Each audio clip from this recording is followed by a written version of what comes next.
Okey guys, aku biasanya ada masalah terbersin kerap pada waktu pagi selepas mandi. Ini memang biasalah. Dan bila aku pergi jumpa doktor, rupa-rupanya aku ada sedikit masalah resdung. Jadi aku dapatkan produk yang bernama Green Notch iaitu Resnor menyelesaikan masalah resdung iaitu masalah terbersin kerap pada waktu pagi. Dan yang lebih penting, jangan risau produk ni ada kelulusan KKM ya. Dia punya kapsul dia macam ni, korang kena ambil 2 kapsul setiap hari selepas makan.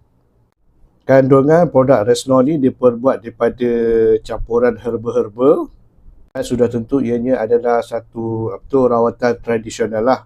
Kepada korang yang ada masalah kerap terbersin pada waktu pagi ataupun memang jelas-jelas ada resdung, aku sarankan korang dapatkan produk Resnor ni melalui link yang telah disediakan. Okey, bye.